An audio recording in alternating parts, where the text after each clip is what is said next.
Assalomu alaykum, kanalimizni kuzatuvchilar va mehmonlari.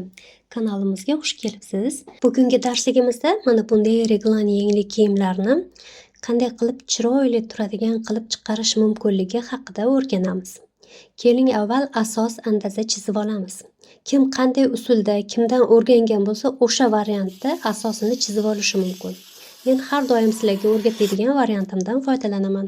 Andazamiz 48-50 razmerdagi ayollar uchun. Yelka kengligi 38, 2 ga bo'lamiz 19. Belgilab olamiz. Bo'yin o'yindini kengligini hozircha 8 sm belgiladim. Yelkani qiyaligini 3 sm qildim. O'yindimizni ochiqligini 12 sm qildim. Oldi o'yindagi yoqa qilasizmi, kapshon qilasizmi, shunga qarab ochiqligini belgilashingiz mumkin. Ko'krak uzunligini o'lchadim va ko'krak alanani 4 ga bo'lib 1 sm chok haqi bilan belgi qo'ydim. Broymamizning chuqurligini 22 sm qildim. Uzunlikni biroz chok haqi bilan belgilab olishingiz mumkin. Hozircha men 60 sm ga belgi qo'ydim. Etek qismimizni ham kengligini ko'krak alani bilan teng qilib to'g'ri chiziq tortib oldim. Shu broymamizni tiniq qilib chizib oldim, chunki juda ham ahamiyatli joy. Mana shu yarim oy bo'lgan joyga lineykamizni qo'yib, to'g'ri yuqoriga chiziq tortib olamiz. Ya'ni reglan yeng hosil qilishni boshladik. Chizib olgan andazamizni kesib chiqamiz. Xuddi shu andazamizdan foydalanib, orqa tarafdagi asosimizni ham chizib olamiz. Mana kengliklarni bir xil qildim. Bo'yin o'yindini 1 sm chuqurlikda qildim, yelka 3.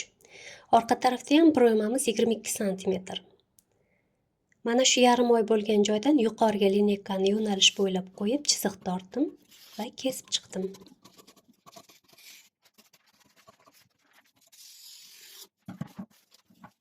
Endi har ikkala asosimizdagi mana bu joylarga belgi qo'yib olishimiz kerak. Yelkaga yelka, orqa tarafga orqa deb yozib qo'yishimiz kerak.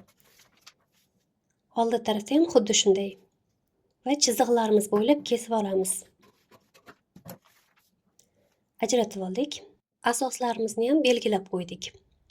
Endi yengimizni bichish uchun 22 sm kenglikda qog'ozimdan buklab oldim.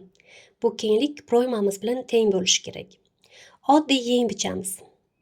Aytib o'tganimdek, siz kimdan qanday o'rgangan bo'lsangiz, xuddi o'sha variantdan foydalanib bichishingiz mumkin. Uzunligini belgilab oldim.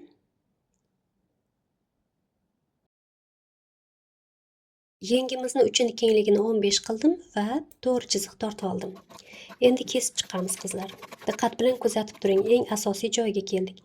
Mana bu joy yengimizni oldi tarafi, ozgina kesib olamiz. Agar bundan xabaringiz yo'q bo'lsa, bu oldi taraf bo'lishi kerak.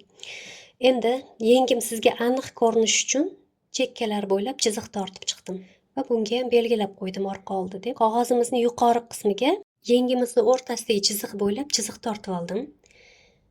Andazamizdan kesib olgan yelka qismlarimizni yaxshi ko'rinish uchun chekkasiga chiziq tortib oldim. Diqqat bilan kuzatib turing. Yelka deb belgilangan joyni yuqoridagi chiziqqa tekkazdim va yakuniy qismini yengimizni asos qismiga mana shu joyga tekkizib skoch yopishtirib oldim. Bu orqa tarafimiz. Oldi tarafimizda ham xuddi shunday. Yelkani mana bunday qilib orqa tarafni yelkasini uchi tugagan joyga qo'yamiz va pastki qismini yengga birlashtirib, tutashtirib skotchlab olamiz. Endi esa mana shu yelkalarimiz bo'ylab chiziq tortib olamiz yengimizga qo'shib. Qizlar, bu reglan yengni modellashtirish hisoblanadi.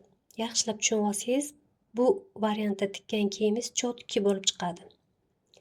Mana bu chiziq tortilgan joydan yengimizni umumiy uzunligini o'lchashimiz mumkin bo'ladi.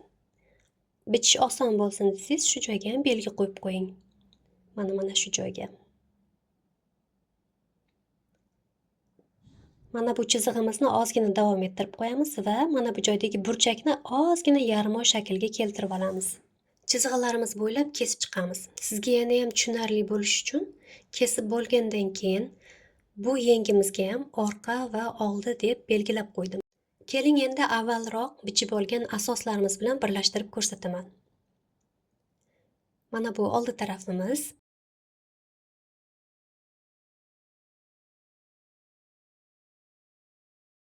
Mana bu esa orqa tarafimiz. Tikayotganda esa mana shu joyni ham birlashtirib tikishingiz kerak bo'ladi. Shunda yelkaga o'rnashib turadigan chotki reglan yengli kiyim hosil bo'ladi. Qizlar, bugun uchun belgilangan ma'lumot shundan iborat edi. Sizlarga har doimgidek onlayn kurslarimizni taklif qilaman. Kurslarimiz haqidagi ma'lumotni ekrandagi raqamlar orqali olishingiz mumkin. Qizlar, kelasi videoroliklargacha siz bilan xayrlashaman. Foydali ma'lumot yetkazgan bo'lsam, chiroyli layk va kommentariyalarni sizdan kutib qolaman.